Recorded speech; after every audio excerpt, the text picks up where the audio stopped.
Isomerism. अब देखो isomerism क्यों पढ़ा जा रहा है और उसका मतलब क्या है, मतलब कहाँ ये हमारी केमिस्ट्री में यूज़ होता है, तो उसको हम डेप्थ में समझेंगे आज के लेक्चर में, ठीक है। तो पहले उसकी डेफिनेशन है, यानी उसके जो इम्पोर्टेंस है या फिर उसका जो मतलब है उससे हम स्टार्ट करते हैं। तो आइसोमेरिज्म क्या होता है, आपके पास कोई भी दो मॉलिक्यूल्स है, ठीक है।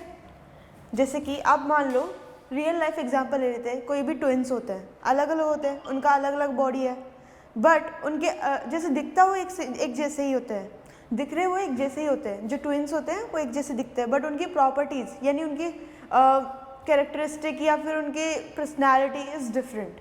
समझ रहे हो कि आपके पास आप दो भाई हो, सेम दिखते हो, बट उनके अलग अलग कैरेक्टरिस्टिक या पर्सनैलिटी होती है, हरकतें होती है, अलग अलग होती है। समझ रहे हो इस बात को। तो हमारे पास क्या होता है, मॉलिक्यूल्स भी कुछ ऐसे होते हैं कि आपके पास क्या होते हैं, दो मॉलिक्यूल होते हैं, दिखते हैं वो सेम है, आपको लगेगा कि ये तो बहुत आज सेम, बट ऐसा होता है कि उसमें उनकी कुछ कुछ प्रॉपर्टीज़ केमिकल या फिजिकल प्रॉपर्टीज़ डिफरेंट होती है। तो वही मॉलिक्यूल्स का हम समझने के लिए आज आइसोमेरिज्म पढ़ेंगे, ठीक है। आगे बढ़ते हैं। तो देखो molecules having same molecular formula, उनका मॉलिक्यूलर फॉर्मूला तो सेम होता है, but having at least one same chemical and one different. यहाँ पे क्या होगा, डिफरेंट, क्योंकि मैंने बताया जैसे ट्विन्स में क्या होता है, डिफरेंट प्रॉपर्टीज़ होती है उनकी, डिफरेंट कैरेक्टरिस्टिक और पर्सनैलिटी होती है। समझ आया। तो यहाँ पे क्या होगा, आपके पास मॉलिक्यूलर फॉर्मूला तो सेम होगा मॉलिक्यूल्स का, बट डिफरेंट क्या होगा आपके पास, उनकी कोई भी केमिकल या फिजिकल प्रॉपर्टीज़। क्लियर हुआ यहाँ तक। अब देखो अब फिजिकल और केमिकल प्रॉपर्टीज़ में क्या क्या आ सकते हैं, बॉइलिंग पॉइंट, मेल्टिंग पॉइंट और सॉल्युबिलिटी, रिफ्रैक्टिव इंडेक्स, ये प्रॉपर्टीज़ हमारी क्या हो सकती है, डिफरेंट। जबकि हमारे पास मॉलिक्यूलर का फॉर्मूला या फिर उसका हो सकता है स्ट्रक्चर भी सेम हो। क्लियर हुआ। तो ये क्या होगा, यहाँ पे हमारे पास प्रॉपर्टीज़ डिफरेंट रहेंगी, ठीक है। आइसोमेरिज्म की डेफिनेशन यहाँ तक क्लियर होती है। जैसे कि आप एग्जाम्पल ले लो कोई भी C6H6 है ना, ये एक फॉर्मूला है, इससे आपको सीधे सीधे समझ में आता है कि बेंजीन बनता है ना। ये फॉर्मूला आपने बेंजीन का ही पढ़ा होगा ऐसा, बट इसका एक और स्ट्रक्चर बनता है। ये क्या होता है, प्रिज्म जैसा लग रहा है ये, है ना। तो हमारे पास ये दोनों स्ट्रक्चर क्या होते हैं, सेम। अब इसमें तुम हाइड्रोजन गिन सकते हो, एक हाइड्रोजन यहाँ पे, एक हाइड्रोजन, एक यहाँ पे हाइड्रोजन, एक यहाँ पे हाइड्रोजन, एक यहाँ पे हाइड्रोजन, एक यहाँ पे हाइड्रोजन। कार्बन 6 ही है, 1 2 3 1 2 3, ठीक है। यहाँ पे इसका मॉलिक्यूलर फॉर्मूला सेम है, बट स्ट्रक्चर डिफरेंट हो गया। समझ में आ रही है बात में। तो इनकी प्रॉपर्टीज भी डिफरेंट होगी, ठीक है। तो आपके पास क्या होता है, एटलीस्ट हो सकता है कि आपका केमिकल फॉर्मूला तो सेम हो, बट उनकी प्रॉपर्टीज डिफरेंट हो जाए। समझ रहे हो। देखो और भी एग्जाम्पल लेते हैं हम, एग्जाम्पल और भी लेंगे, बट इनके जैसे क्लासिफिकेशन समझते हैं कि हमारे पास आइसोमेरिज्म कितने टाइप्स के होते हैं, ठीक है। तो देखो आपके आइसोमेरिज्म दो टाइप के होते हैं मेनली, एक तो स्ट्रक्चरल और उसको बोलते हैं कॉन्स्टिट्यूशनल आइसोमेरिज्म भी। दूसरा हमारे पास क्या होता है, स्टीरियो आइसोमेरिज्म, ठीक है। अब देखो तुम्हें नाम से ही पता लग रहा होगा, स्ट्रक्चरल आइसोमेरिज्म में आपके पास क्या डिफरेंट रहता है, स्ट्रक्चर, आपके पास स्ट्रक्चर डिफरेंट रहता है। यहाँ तक क्लियर हुआ। देखो उसको कॉन्स्टिट्यूशनल आइसोमेरिज्म भी बोलते हैं। दूसरी चीज़ यहाँ पे हमारे पास स्टीरियो आइसोमेरिज्म। स्टीरियो आइसोमेरिज्म में क्या होता है, आपको जैसे मॉलिक्यूलर फॉर्मूला सेम है, इवन स्ट्रक्चर फॉर्मूला भी सेम है, स्ट्रक्चर भी सेम है, बट डिफरेंस क्या होता है उसके अरेंजमेंट में, उसके 3D अरेंजमेंट में। तो इसको हम क्या बोल देते हैं, स्पेशियल आइसोमेरिज्म भी बोलते हैं और 3D आइसोमेरिज्म भी बोलते हैं। क्लियर हुआ। तो आपके पास स्ट्रक्चर भी सेम है, मॉलिक्यूलर फॉर्मूला भी सेम है, डिफरेंस कहाँ आया उसके 3D अरेंजमेंट में। समझ रहे हो कि जैसे मेरा हाथ इस बार इधर है, समझ रहे हो, और एक हाथ इधर है। जैसे ही मैंने टर्न आउट किया तो मेरा एक हाथ इधर चला गया, एक हाथ इधर चला गया, तो इसमें क्या हुआ, 3D अरेंजमेंट चेंज हो गया, बट मैं अकेला मॉलिक्यूल तो सेम ही हूँ। समझ में आ रही है बात, मैं मॉलिक्यूल तो सेम ही हूँ। इसमें क्या होता है, मेरा मॉलिक्यूलर फॉर्मूला भी तो सेम है, बट अरेंजमेंट क्या हो जाता है, डिफरेंट। 3D जो अरेंजमेंट होता है वो डिफरेंट हो जाता है। यहाँ तक क्लियर हुआ। चलो आगे बढ़ते हैं। तो देखो हमारे पास स्ट्रक्चर में 6 टाइप्स होते हैं, chain isomerism, ring chain isomerism, और हमारे पास पोजीशन आइसोमर और function, and then metamerism, tautomerism. तो हमारे पास 6 टाइप्स होते हैं किसके, स्ट्रक्चर आइसोमेरिज्म के। उसके बाद हमारे पास आता है 2, एक होता है कॉन्फिगरेशनल। स्टीरियो आइसोमेरिज्म की बात हो रही है। स्टीरियो आइसोमेरिज्म में हमारे पास 2 टाइप होते हैं, कॉन्फिगरेशनल, कॉन्फॉर्मेशनल। यहाँ तक क्लियर हुआ। अब कॉन्फिगरेशनल में हमारे पास 2 टाइप होते हैं, अगेन ज्योमेट्रिकल एंड ऑप्टिकल। इनको अच्छे से डेप्थ में पढ़ेंगे, हर एक वर्ड, हर एक आइसोमेरिज्म के टाइप को। ये जस्ट कि अभी आपको क्लासिफिकेशन यहाँ पे बताया, पूरी टेबल बना दी है, ठीक है। यहाँ तक क्लियर हुआ? तो ये क्या हो जाएगा हमारे पास, इसके दो कॉन्फॉर्मेशनल के दो टाइप हो जाएंगे, रोटेशनल और नॉन रोटेशनल। यहाँ तक क्लियर हुआ? तो देखो अब सारे टाइप हमने समझ लिए हैं, देख लिए कि कौन कौन से टाइप के होते हैं आइसोमेरिज्म। अब देखो इनमें मतलब मैं अच्छे से मतलब एक एक करके आपको सारा टॉपिक अच्छे से पढ़ाऊंगी, हर एक आइसोमेरिज्म अच्छे से पढ़ेंगे। बट आज के लिए हमारा जो टॉपिक रहेगा वो रहेगा स्ट्रक्चरल आइसोमेरिज्म। आज हम क्या कंप्लीट करेंगे, स्ट्रक्चरल आइसोमेरिज्म। देखो अब उनमें थोड़ा सा डिफरेंस बता देती हूँ just for the sake for now. देखो यहाँ पे कॉन्फिगरेशनल का मतलब क्या होता है और कॉन्फॉर्मेशनल का मतलब क्या होता है, समझने की कोशिश करो। आपके पास दो मॉलिक्यूल है, समझ रहे हो, A and B, A and B, ये दोनों क्या है, आइसोमेरिज्म। ये एक दूसरे को रूम टेम्परेचर पे कन्वर्ट नहीं हो सकते हैं। समझ में आ रही है बात, कि ये एक दूसरे में कन्वर्ट नहीं हो सकते रूम टेम्परेचर पर। क्लियर हुआ?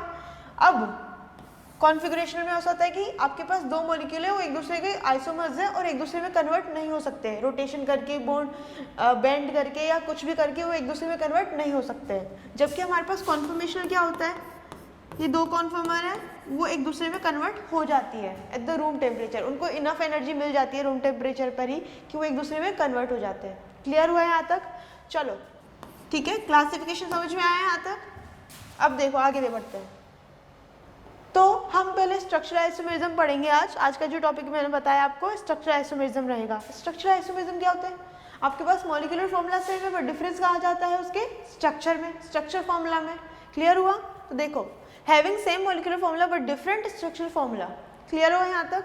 अब देखो इसमें हमारे पास फर्स्ट टाइप क्या था, चेन आइसोमेरिज्म। चेन आइसोमेरिज्म में क्या होता है, देखो मॉलिक्यूल तो आपके पास सेम रहेगा, बट डिफरेंस क्या रहेगा उसका, कार्बन चेन लेंथ में।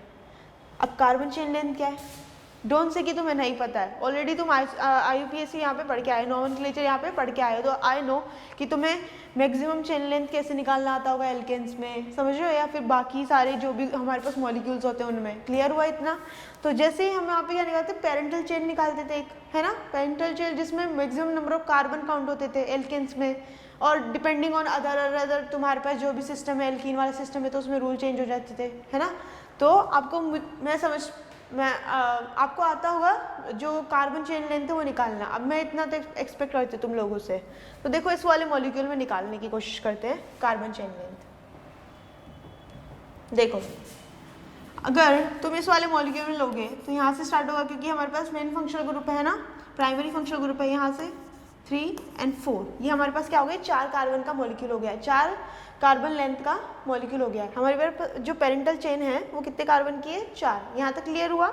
अब इस वाले मॉलिक्यूल में देखो, यहाँ से स्टार्ट करेंगे 1 2 3 4 5, इसमें कितने कार्बन है, 5, यहाँ पे कितने हैं, 4। तो यहाँ पर डिफरेंस कितने का आया है, किस में आया है हमारे पास, number of carbon in the parental chain.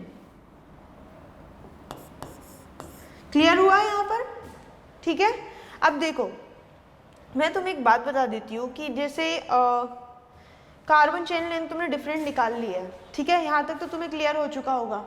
अब देखो जैसे इसमें तुम देखोगे तो तुम्हारे पास नंबर ऑफ कार्बन, हाइड्रोजन और क्या है, N, नाइट्रोजन क्या है, सेम ही है। गिन के देखो, 3 2 5 6 7 8 9, 9 हाइड्रोजन्स, ठीक है। इसमें कितने हैं, 1 2 3 4 5 6 7 8 9, 9 हाइड्रोजन्स।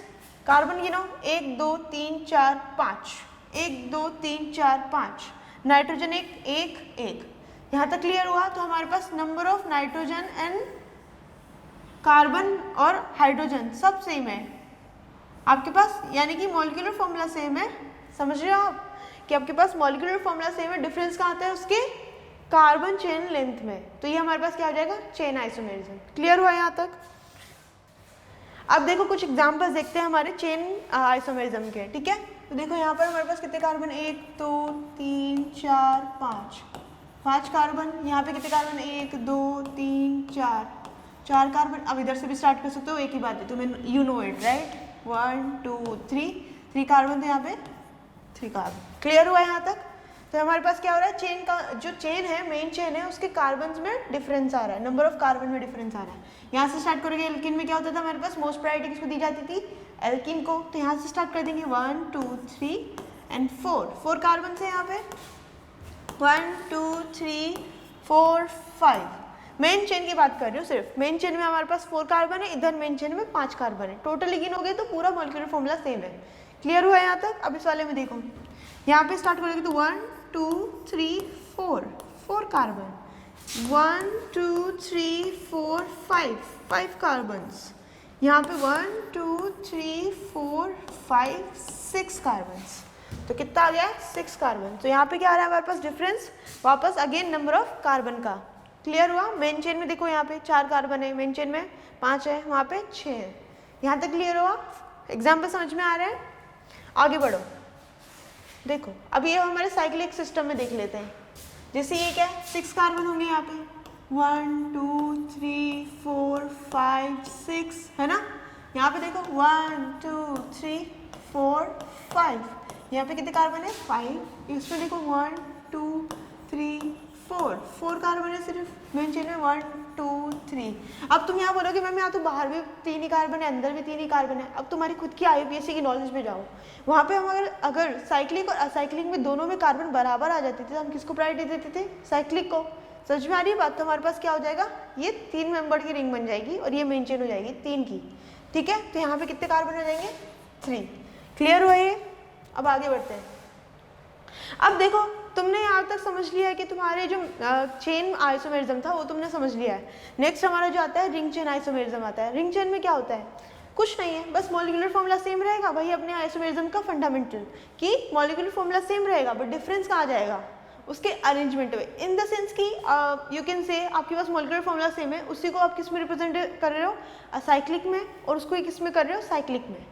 ठीक है, साइक्लिक वाला लीनियर हो जाएगा और साइक्लिक वाला रिंग हो जाएगा और साइक्लिक वाला लीनियर हो जाएगा। यहाँ तक क्लियर हुआ? तो देखो हमारे पास यहाँ पे अरेंजमेंट में डिफरेंस रहेगा, उसी फॉर्मूला को, उसी केमिकल फॉर्मूला को हम साइक्लिक में भी रिप्रेजेंट करेंगे और असाइक्लिक में भी रिप्रेजेंट करेंगे। यहाँ तक क्लियर हुआ? तो देखो अब इसमें एक चीज़ आती है, एक नोट करने की बात आती है कि आपके पास DB should be same. What does that mean, कि आपके पास DB की वैल्यू सेम होनी चाहिए, इसका मतलब क्या है? तो देखो पहले DB समझना पड़ेगा। ठीक है, तो DB पे चलते हैं हम। What is DBE? देखो डिग्री ऑफ अनसैचुरेशन बोलते हैं इसको, या फिर इसको बोलते हैं हम degree of double bond equivalent और डबल बॉन्ड इक्विवेलेंट, या फिर हम इसको क्या बोलते हैं, डेफिशिएंसी ऑफ हाइड्रोजन। तो इन नामों से इसको जाना जाता है। अब ये है क्या, ये भला है क्या, let's just understand this. Okay, जैसे मानो कि आपके पास, सिंपली समझाती हूँ, कोई रिंग है, ठीक है, इसमें आपके पास आ रहा है ये बेंजीन बना दिया हमने। अगर आपके पास ये रिंग है तो इसमें देखो 1 dB की वैल्यू, जैसे DB की वैल्यू आ गई आपके पास, DB की वैल्यू आ गई आपके पास क्या, 1 आ गई। तो इसका मतलब हो सकता है कि आपके पास एक रिंग हो, या फिर हो सकता है एक डबल बॉन्ड हो। ठीक है, अगर 2 आती है तो इसका मतलब हो सकता है कि आपके पास 2 रिंग हो, या फिर 2 डबल बॉन्ड हो, या फिर आपके पास, इसको मैं ऊपर कर लेती हूँ थोड़ा,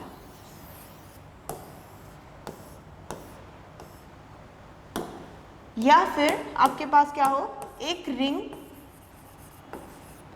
प्लस में एक डबल बॉन्ड। क्लियर हुआ इतना?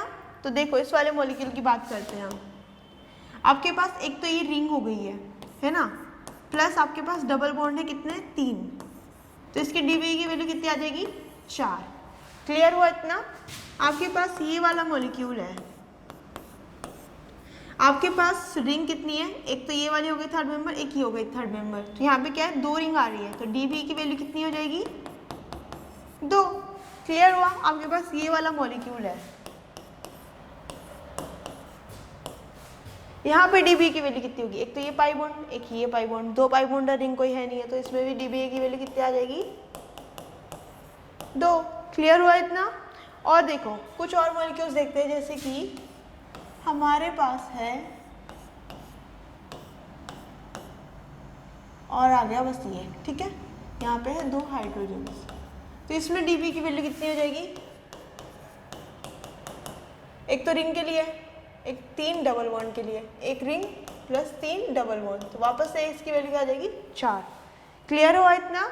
तो हमारे पास डीबी की वैल्यू तुम थ्योरेटिकली ऐसे समझ सकते हो, बट अगर आपके पास क्या दिया होगा, केमिकल फॉर्मूला दिया होगा, तो हम उस केस में क्या करेंगे, उस केस में हम कैसे फाइंड करेंगे। देखो एक तो देखो एक 2 तरीके हैं जो इतना समझ पाते हैं, जैसे कि आपके पास डीबी है, आपके पास केमिकल फॉर्मूला दिया हुआ है C3H6, ये दिया हुआ है, ठीक है। अब इसमें डीबी की वैल्यू की निकालने के लिए हमारे पास एक फॉर्मूला होता है, DBE is equals to C minus 1 C plus H plus X minus N by 2। ये आपके पास एक फॉर्मूला होता है, बट ये मुझे कभी समझ नहीं आता, मेरे को कभी याद नहीं रहता। मैं क्या करती हूँ, सिंपली इसको नहीं याद करके मेरे पास दूसरा तरीका है। देखो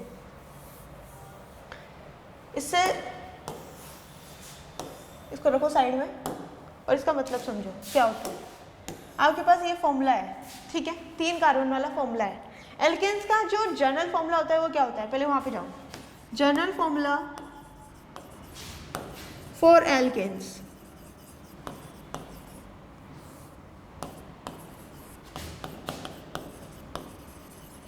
क्या होता है हमारे पास, CnH2n+2, यही होता है, ठीक है, ये समझ में आया।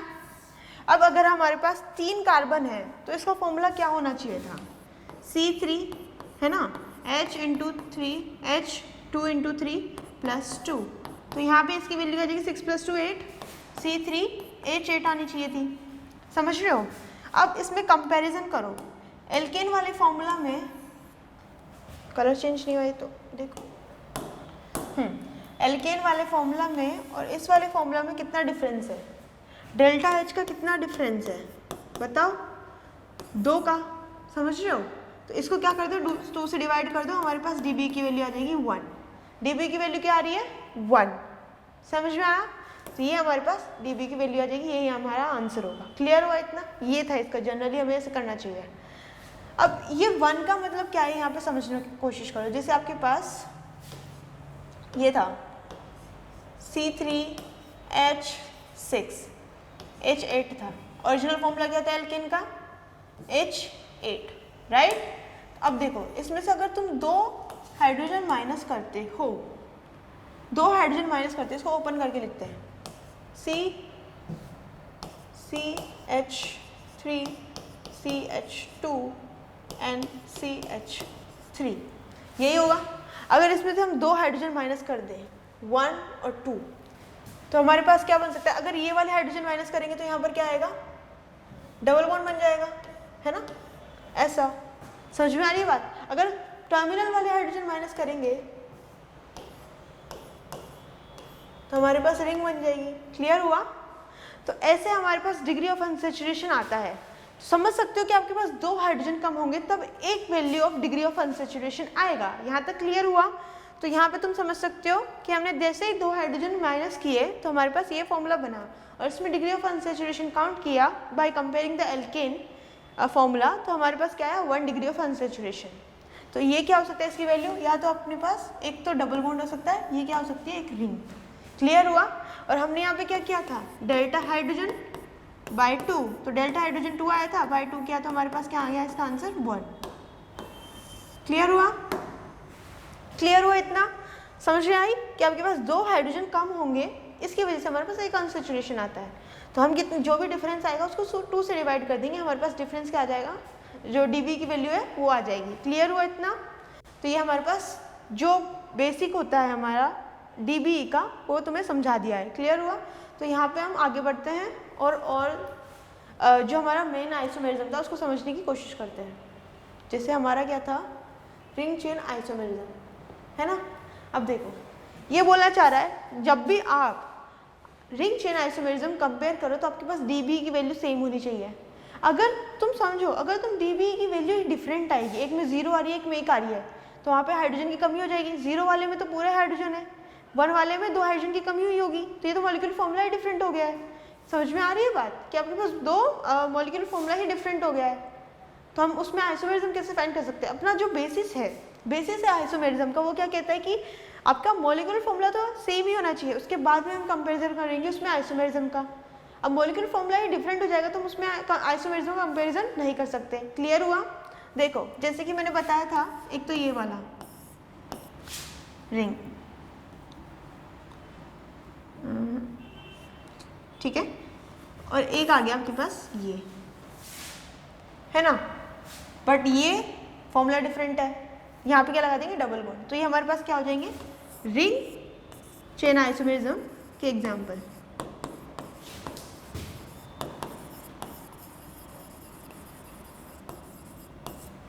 क्लियर हुआ यहाँ तक? अब और एग्जाम्पल्स देखते हैं इनके।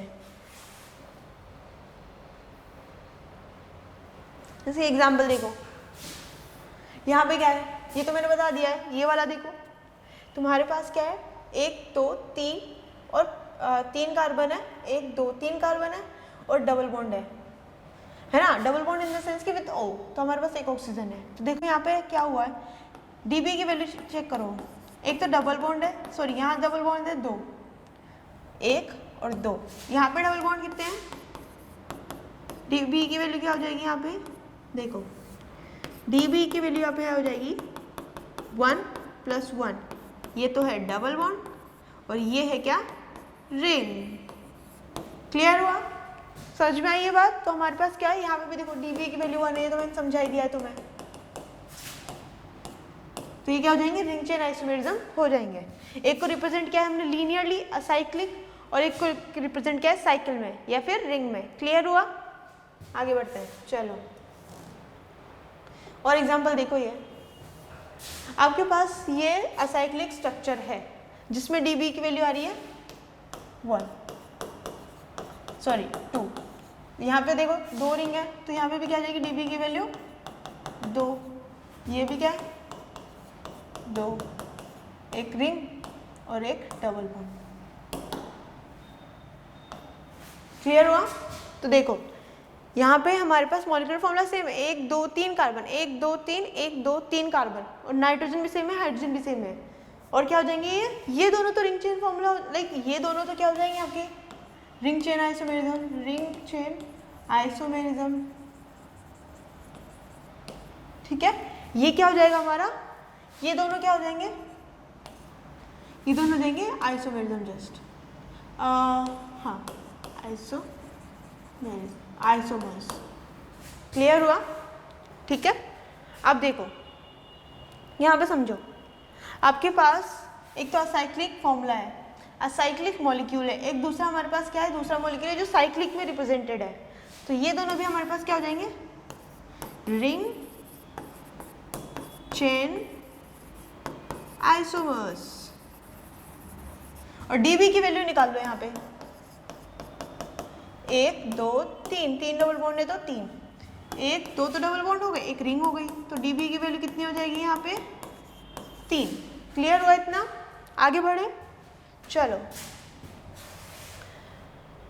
अब देखो दूसरा हमारे पास जो आता है वो है पोजिशनल आइसोमेरिज्म।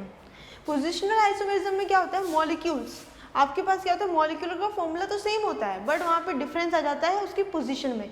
किसकी पोजीशन में, 3 चीज़ की। देखो एक तो आपके पास लॉकेंट्स है ना, या तो सब्स्टिट्यूएंट्स है ना, और दूसरा चीज़ आ जाती है आपके पास डबल बॉन्ड, और तीसरी चीज़ आती है फंक्शनल ग्रुप।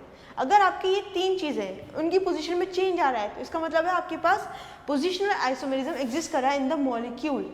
क्लियर हुआ कि आपके पास अगर मॉलिक्यूल है उसमें चेंज आ रहा है किसका, जो सब्स्टिट्यूएंट्स है उनका, फंक्शनल ग्रुप का, डबल बॉन्ड्स का, इनका डिफरेंस आ रहा है तो क्या हो जाएगा ये पोजिशनल आइसोमेरिज्म। क्लियर हुआ यहाँ तक? तो देखो जैसे कि आपके पास मॉलिक्यूल है, ये पहले रीड करो, molecules having same molecular formula but difference in position of locants, multiple bonds और फंक्शनल ग्रुप। ठीक है, ये 3 चीजें याद रखना। अब देखो यहाँ पे हमारे पास मॉलिक्यूलर फॉर्मूला है, मॉलिक्यूल है ये वाला, इसके यहाँ पे सेकेंड कार्बन पे है क्लोरीन ब्यूटेन के, अब यहाँ पे क्या है फर्स्ट कार्बन पे ही है क्लोरीन, तो ये क्या हो जाएगा पोजीशन आइसोमर। समझ में आ रही है? आपके पास पोजीशन चेंज हो रही है क्लोरीन की, आइसोमर्स, ये दोनों क्या हो जाएंगे पोजीशन आइसोमर्स। ठीक है, क्लियर हुआ यहाँ तक? एक बार रुको, आगे बढ़ते हैं। अब देखो ये कुछ एग्जाम्पल देखो इसके, आपके पास ब्यूटेन ही है, 2 क्लोरीन लगे हुए हैं, क्लोरीन की पोजीशन क्या है 2 3,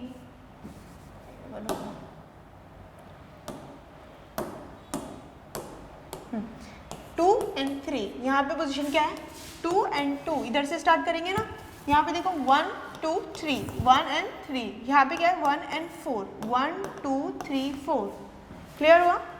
2 3 4, तो 1 4 हो जाएगी पोजीशन क्लोरीन की, यहाँ पे क्या हो जाएगी 1 1। तो देखो यहाँ पे क्लोरीन की पोजीशन होने की चेंज होने की वजह से हमारे पास क्या एग्जिस्ट कर रहा है पोजीशन आइसोमर्स। क्लियर हुआ इतना? ये वाला नीचे वाला मॉलिक्यूल देखो ब्यूटेन है बट यहाँ पे क्या है डबल बॉन्ड है, ब्यूटीन है, समझिए, तो डबल बॉन्ड की पोजीशन है 2 यहाँ पर इस वाले मॉलिक्यूल में, यहाँ पे डबल बॉन्ड की पोजीशन है 1, तो यहाँ पर क्या हो रहा है हमारे पास पोजीशन आइसोमर एग्जिस्ट कर रहा है इस मॉलिक्यूल में due to position of double bond. ठीक है, और ऊपर वाले में due to position of substituents. आगे बढ़ते हैं। अब ये कुछ और है, जैसे साइक्लिक सिस्टम में देखो आपके पास मॉलिक्यूल जो 2 मिथाइल लगे हुए हैं 1 1 पोजीशन पे है, कौन से पोजीशन पे है देखो 1 and 1 पे, ये कितने पे 1 and 2 पे, 1 and 3 पे, 1 2 3 है ना, 1 2 3 4, तो 1 and 4 पे, तो ये पोजीशन चेंज हो रही है किसकी मिथाइल ग्रुप यानी सब्स्टिट्यूएंट्स की, जिसकी वजह से यहाँ पे पोजीशन आइसोमर एग्जिस्ट कर रहा है। क्लियर हुआ? अब यहाँ देखो 1 2 2 पर हमारे पास क्या कर रहा है कीटोन एग्जिस्ट कर रहा है, जो है हमारा फंक्शनल ग्रुप है, मेन फंक्शनल ग्रुप एग्जिस्ट कर रहा है। यहाँ पे देखो 1 2 and 3 पर मेन फंक्शनल ग्रुप एग्जिस्ट कर रहा है, तो यहाँ पर क्या हो जाएगा ये पोजीशन आइसोमर हो जाएंगे, पोजीशन पी आई। क्लियर हुआ?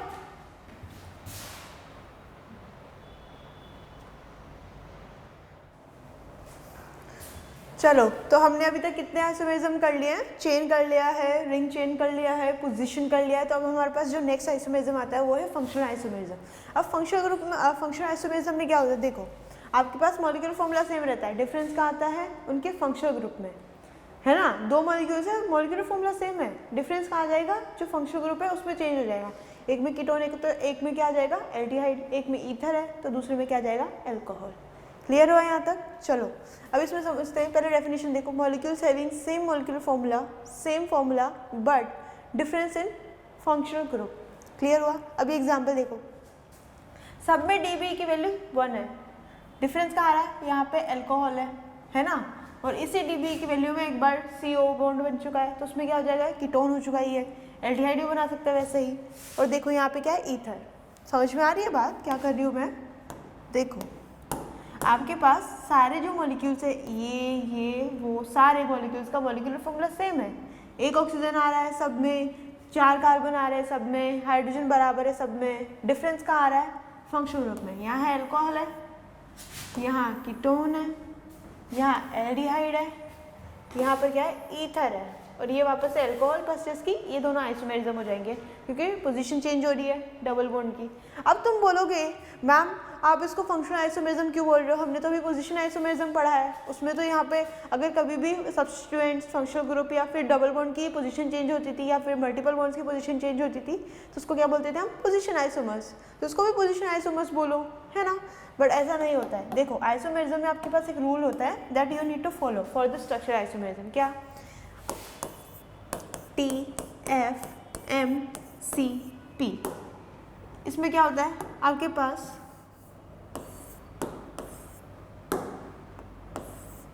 सबसे ज़्यादा प्रायोरिटी दी जाती है रिंग चेन को, फिर टोटोमेरिज्म को, फिर फंक्शनल को, फिर एम मतलब मेटामेरिज्म को, फिर आपके पास चेन और पोजीशन को सबसे कम प्रायोरिटी दी जाती है। अब देखो इसको, ये ऑर्डर हमें फॉलो करना होता है while comparing the structure isomerism. Clear हुआ? और we can say this is the priority order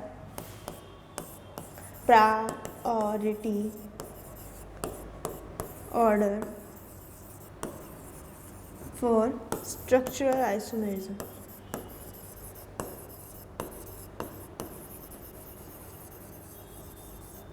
तो तुम्हें लगेगा मैम इन दोनों में 1 और 2 में आपके पास चेंज पोजीशन हो रही है, तो इसको हम क्या बोलेंगे? फंक्शनल आइसोमेरिज्म, बिकॉज प्रायोरिटी देखो फंक्शनल की ज़्यादा है, पोजीशन की कम है।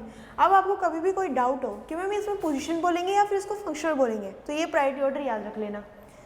फंक्शनल की प्रायोरिटी ज़्यादा होती है तो उसको क्या बोलेंगे हम? Functional structural isomerism. क्लियर हुआ? पोजीशन आइसोमेरिज्म नहीं बोलेंगे। क्लियर हुआ यहाँ तक? तो ये आपके पास क्या आ जाता है? Priority order. इसको दिमाग में रखना है हमेशा व्हाइल कंपेयरिंग। आप देखो कुछ और एग्जाम्पल्स देखते हैं, जैसे इसके एग्जाम्पल्स देखो, यहाँ पे क्या है? अल्कोहल, यहाँ पे क्या है? ईथर, जबकि आपके पास दोनों मॉलिक्यूलर फॉर्मूला सेम है इनमें। क्लियर हुआ यहाँ तक? ये देखो, ये तो मैंने अभी बताया ही, जस्ट उसके जैसा ही हो जाएगा सिमिलर वे में। अब यहाँ पे देखो कार्बन 1 2 3, यहाँ पे कार्बन कितने हैं? 1 2 और 3, बट चेंज कहाँ आ रहा है? देखो ये है हमारे पास carboxylic acid group, carboxylic group. ये हमारे पास क्या है? Ester group. तो यहाँ पे क्या हो रहा है? मॉलिक्यूलर फॉर्मूला सेम है बट डिफरेंस कहाँ आ रहा है? Functional group. एक क्या है हमारे पास? कार्बोक्सिलिक एसिड, तो दूसरा क्या है? Ester group. क्लियर हुआ? आगे बढ़ते हैं, इनमें कंपेयर करो। अब देखो जैसे कि 1 2 3, 3 कार्बन की चेन है, यहाँ पे कितने? 1 और सिर्फ 2। अब तुम बोलोगे इसको तो फंक्शनल भी बोल सकते हैं, यहाँ पे सॉरी इसको तो हम क्या बोल सकते हैं? चेन भी बोल सकते हैं। ये क्या गया? साइनाइड हो गया, ये हो गया हमारे पास आइसोसाइनाइड। तो इसको हम क्या बोलेंगे? फंक्शनल या फिर चेन? फंक्शनल, बिकॉज क्या प्रायोरिटी ऑर्डर बताया था मैंने? RTF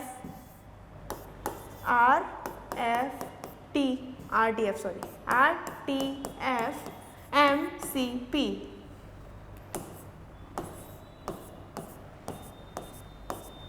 चेन फंक्शनल की देखो कितनी प्रायोरिटी है ना, कितनी आगे प्रायोरिटी है इसकी, तो हम क्या बोलेंगे इसको? Functional isomerism. क्लियर हुआ? ये वाला देखो, अब देखो इसमें सारे हमारे पास अमाइड ग्रुप है, ये वाले एग्जांपल में सारे अमाइड है।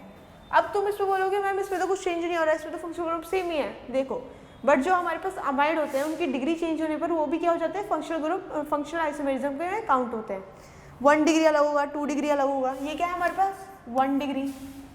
कलर चेंज कर लेते, एक मिनट रुको। ये होगा हमारे पास क्या? 1 डिग्री। ये हो जाएगा हमारे पास क्या? 2 डिग्री। ये क्या हो जाएगा हमारे पास?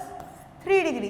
तो हमारे पास जो अमाइड्स होते हैं या फिर अमाइन भी है ना, अमाइड्स या अमाइन दोनों की बात कर रही है, उनकी डिग्री चेंज होते हैं, वो भी किस में काउंट होने लग जाते हैं? फंक्शनल आइसोमेरिज्म में। यहाँ तक क्लियर हुआ? चलो अभी 7th वाला एग्जाम्पल देखो। इसमें आपके पास एक बेंजीन है, एक उस पर क्या लगा हुआ है? OH ग्रुप, उस पर मिथाइल लगा हुआ है। यहाँ पे भी क्या है? OH group. अब तुम बोलोगे मैम ये दोनों तो हमारे पास क्या है?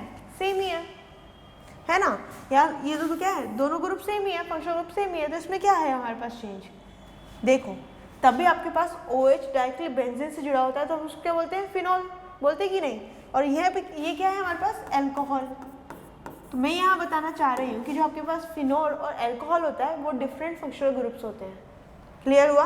तो ये भी हमारे पास क्या हो जाएंगे? Functional isomerism. क्लियर हुआ? तो ये क्या होंगे हमारे पास? Fi। अब देखो ये तो हमको सीधे सीधे समझ में आ रहा है कि एक तो क्या है? ईथर है, एक क्या है हमारे पास? अल्कोहल। तो ये भी क्या हो जाएंगे? Fi। क्लियर हुआ? आगे बढ़े। अब ये वाला देखो, अब आता है हमारे पास मेटामेरिज्म। अब मेटामेरिज्म में क्या होता है वो समझने की कोशिश करते हैं। मेटामेरिज्म में कुछ नहीं होता है, आपके पास क्या है? 2 फंक्शनल ग्रुप है, उसमें क्या होता है? बाइवेलेंट फंक्शनल ग्रुप होगा। ठीक है, पहली बात तो आपके पास नेसेसरी क्या है कि बाइवेलेंट फंक्शनल ग्रुप होना चाहिए। बाइवेलेंट से मतलब क्या है कि आपके पास कोई भी टर्मिनल या फिर टर्मिनल फंक्शनल ग्रुप नहीं होना चाहिए जो कि उसके एक साइड क्या लगता हो H, एक साइड लगता हो कार्बन का चेन, ऐसा नहीं होना चाहिए। क्या होना चाहिए, दोनों साइड कार्बन कार्बन से जुड़ा होना चाहिए, वही क्या होगा हमारे पास, बाइवेलेंट फंक्शनल ग्रुप और नॉन टर्मिनल फंक्शनल ग्रुप। ठीक है, तो रिक्वायरमेंट क्या होती है इसमें हमारे पास, बाइवेलेंट और बोल सकते हैं कि non terminal functional group, non terminal functional group, ये हमारी क्या होती है रिक्वायरमेंट। क्लियर हुआ यहाँ तक। उसके बाद में हम देखेंगे, देखो इसमें क्या होता है, आपके पास बाइवेलेंट फंक्शनल ग्रुप आ गया, उसके दोनों साइड में क्या होता है, कार्बन या फिर हमारे पास जो एल्काइल कार्बन चेन होती है अटैच्ड, उसमें क्या होता है, डिफरेंस आ जाता है। कैसे, देखो जैसे एग्जाम्पल लो, आपके पास इधर क्या है, ये क्या हमारे पास बाइवेलेंट फंक्शनल ग्रुप है, इसके साइड में 2 कार्बन है, इसके साइड में भी 2 कार्बन है, दोनों साइड से कार्बन में जुड़ा हुआ है, कार्बन कार्बन से जुड़ा हुआ है। ये वाला देखो, ये 1 कार्बन है, यहाँ पे हमारे पास क्या है 3 कार्बन है, तो यहाँ पे क्या हुआ, बाइवेलेंट फंक्शनल ग्रुप के सराउंडिंग में कार्बन या फिर एल्काइल कार्बन चेन में क्या हो रहा है, डिफरेंस आ रहा है। ठीक है, क्लियर हुआ यहाँ तक। अब देखो डेफिनेशन पढ़ो, molecules having same molecular formula but difference in the length of और द स्ट्रक्चर में भी चेंज हो सकता है। एग्जांपल बताऊंगी अभी अच्छे से, देखो, और the structure of the alkyl carbon chain attached to a bivalent और the non terminal functional group.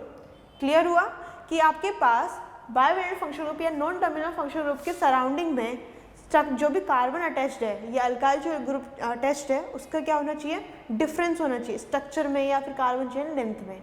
Clear हुआ। एक एग्जांपल ये देख लिया है, और भी एग्जांपल देख लेते हैं। चलो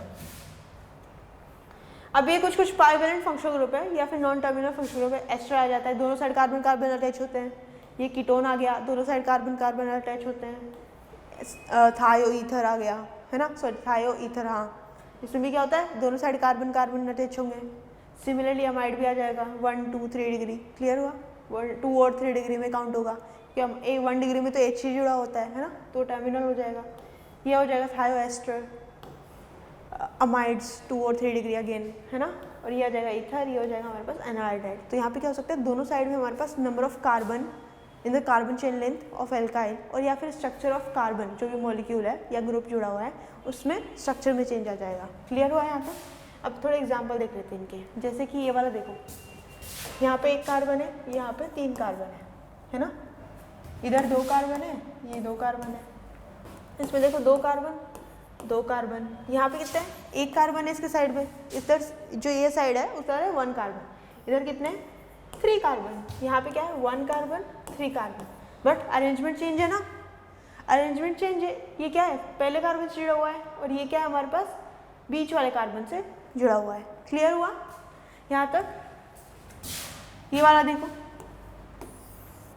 2 कार्बन और 1 कार्बन, इधर क्या है 1 कार्बन, यहाँ पे 2 कार्बन। एस्टर ग्रुप के सराउंडिंग में हमारे पास नंबर ऑफ कार्बन चेंज हो रहे हैं। ठीक है, क्लियर हुआ। अभी थोड़े एग्जांपल देख रहे हैं, जिसमें मैंने एक बात करी थी कि स्ट्रक्चर भी चेंज हो सकते हैं। स्ट्रक्चर चेंज हो सकते हैं कि मतलब क्या है, ये देखो, समझ में आ रही है क्या हो रहा है यहाँ पे, नंबर ऑफ कार्बन तो सेम ही है, बट डिफरेंस क्या हो रहा है, यहाँ बेंजीन ग्रुप आ गया है, वहाँ पे क्या हो जाए साइक्लोहेक्सेन ग्रुप आ गया है। ठीक है, बट डोंट यू थिंक अगर हम इसको रोटेट कर दें तो ये वही मॉलिक्यूल बन जाएगा, सेम ही मॉलिक्यूल बन जाएगा। करके देखो,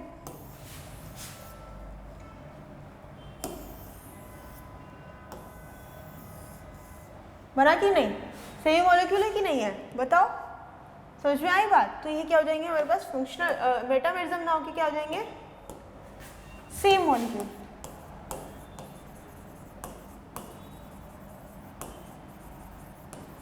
नॉट मेटामेरिज्म, मेटामर्स।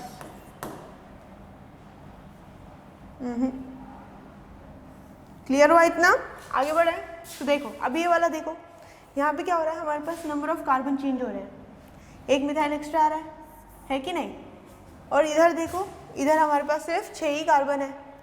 यहाँ पे देखो जो O साइड है ये क्या जुड़ा हुआ है, जो ये मिथाइल एक्स्ट्रा वाला जो एक्स्ट्रा मिथाइल जुड़ा हुआ है जिस ग्रुप पे, वो किससे जुड़ा हुआ है, का S से, है ना, और इधर की साइड O से। तो यहाँ पे डिफरेंस आ रहा है कि नहीं, तो हमारे पास यहाँ पे जो नंबर ऑफ कार्बन है उनमें डिफरेंस आ रहा है, जिसकी वजह से क्या हो जाएंगे ये मेटामर्स। क्या हो जाएंगे, मेटामर्स। क्लियर हुआ यहाँ पर। चलो अब आगे और थोड़े एग्जांपल्स देखते हैं, जैसे कि ये वाला, यहाँ पे हमारे पास क्या है, बाइवेलेंट फंक्शनल ग्रुप है, एस साइड से जुड़ा हुआ है 4 मेंबर्ड रिंग, और इस साइड देखो एस साइड से जुड़ा हुआ है 3 मेंबर्ड रिंग। समझ में आ रही है बात? यहाँ पे ओ साइड से 3 मेंबर्ड, यहाँ पे ओ साइड से 4 मेंबर्ड। क्लियर हुआ कि आपके पास बाइवैलेंट फंक्शनल ग्रुप के अलोंग या फिर उसके सराउंडिंग में हमारे पास जो स्ट्रक्चर ऑफ कार्बन मॉलिक्यूल है वो चेंज हो रहा है, ग्रुप है वो चेंज हो रहा है, या फिर आपके पास जो चेन है कार्बन लेंथ चेन है वो चेंज हो रही है। क्लियर हुआ? यहाँ पे देखो 2 कार्बन और यहाँ पे देखो 1 और 1 कार्बन 1 कार्बन। अब तुम बोलोगे मैम इसमें तो अमाइड का डिग्री ही चेंज हो गया है, 1 डिग्री 2 डिग्री, तो इसमें हम क्या याद करेंगे वापस अपना प्रायोरिटी ऑर्डर क्या था, R T F M C P। तो बोलो भाई किसको ज़्यादा प्रायोरिटी मिलेगी, मेटामर्स को या फिर हमारे फंक्शनल ग्रुप को? ऑब्वियसली फंक्शनल ग्रुप को। तो ये हमारे पास क्या हो जाएगा, फंक्शनल ग्रुप हो जाएंगे।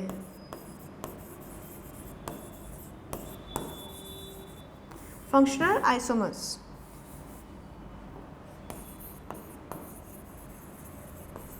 क्लियर हुआ यहाँ तक? आगे बढ़े।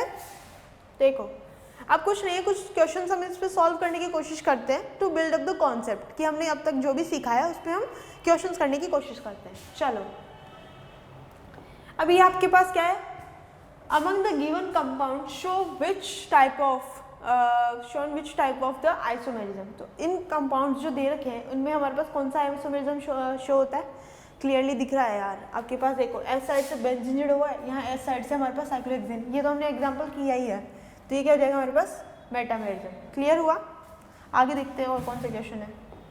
अब देखो इसमें थोड़ा ये वाला क्वेश्चन देखो, which of the following molecule shows functional isomerism. तो इनमें से कौन सा पेयर है ऐसा मॉलिक्यूल का वो हमारा शो करता है फंक्शनल आइसोमेरिज्म। तो सॉल्व करने की कोशिश करो इसको। फर्स्ट वाला देखो CH3 CH2 Cl, एक क्या है CH3 CH2 Br। भाई ये तो मॉलिक्यूल फॉर्मूला ही गलत हो गया, सेम ही नहीं है, तो इसमें हम कहाँ से आइसोमेरिज्म कंपेयर करेंगे। अब ये वाला देखो इसमें क्या बोल रहा है, ये है और ऐसे Br है, यानी 2 कार्बन है और एक कार्बन पे है Br 1 पे, एक पे है CH2 Br। ये तो पोजीशन आइसोमर्स हो गए, Pi है कि नहीं? क्लियर हुआ कि नहीं? यहाँ पे 1 2 पर है, यहाँ पे 1 1 पे है, पोजीशन आइसोमर्स होगी नहीं। देखो अब इस वाले में देखो आपके पास है 2 कार्बन, उसके बीच में ऑक्सीजन, फिर 2 कार्बन, यहाँ बोल रहा है 1 कार्बन उसके बीच में ऑक्सीजन, फिर 3 कार्बन, 1 2 3। तो ये क्या दिख रहा है हमको, मेटामेरिज्म। यहाँ पे कितने कार्बन है 2, यहाँ पे कितने कार्बन है 2, यहाँ कितने कार्बन है 1, यहाँ कितने कार्बन है 3। मेटामेरिज्म हो गए तो मेटामर्स। क्लियर कि नहीं? अब ये वाला देखो, एक तो क्या बना रहा है 2 कार्बन है, फिर COH, यही बन रहा है molecular formula, double bond O फिर एक और C। तो यहाँ हमारे पास क्या हो जाएगा, एक तो कीटोन है, एक क्या है एल्डिहाइड। तो एल्डिहाइड कीटोन वाला क्या हो जाएगा हमारे पास, फंक्शनल आइसोमेरिज्म शो करेगा। ठीक है, क्लियर हुआ? ये आगे बढ़े, हो गया सॉल्व। आगे देखो लास्ट क्वेश्चन है, which of the following compound show metamerism. भाई अगर आपके पास मेन चीज़ क्या है मेटामेरिज्म की, आपके पास बायोवैलेंट फंक्शनल ग्रुप होना चाहिए। अगर वो नहीं होगा तो मेटामेरिज्म शो ही नहीं होगा। टर्मिनल में कहाँ चेंज करेंगे हम, समझो, टर्मिनल में हम कहाँ चेक करेंगे कि वो मेटामेरिज्म है, नहीं करेंगे ऑब्वियसली। तो बायोवैलेंट फंक्शनल ग्रुप होना चाहिए। अगर ये सारे बायोवैलेंट होंगे तो क्लियर है, इथर होता है कि नहीं, ORR। सेकेंडरी अमाइंस होता है कि नहीं, होता है। कीटोन्स होता है कि नहीं, होता है। कीटोन फ्री होता है, दोनों साइड में हम क्या कर सकते हैं, कार्बन की लेंथ चेंज कर सकते हैं। तो ये भी क्या हो जाएगा, तो हमारे पास क्या हो जाएगा आंसर इसका, ऑल ऑफ दिस। क्लियर हुआ? ठीक है, तो चलो आज हमारे पास स्ट्रक्चरल आइसोमेरिज्म आपका कंप्लीट हो चुका है। जो नेक्स्ट क्लास है उसमें हम क्या पढ़ेंगे, जो भी नेक्स्ट बचा है हमारा, एक टोटोमेरिज्म बचा है। इसमें स्ट्रक्चर में हमारे पास क्या है, टोटोमेरिज्म बचा है। तो हम टोटोमेरिज्म कंप्लीट करने की कोशिश करेंगे नेक्स्ट क्लास में। वो इन इट सेल्फ ही बहुत बड़ा टॉपिक है, हमें उसको डेप्थ में समझना होगा। तो इसके जो नेक्स्ट लेक्चर होगा पूरा डेडिकेटेड होगा टोटोमेरिज्म के लिए। क्लियर हुआ? तो नेक्स्ट क्लास में मिलते हैं टोटोमेरिज्म के लिए। Bye, see you.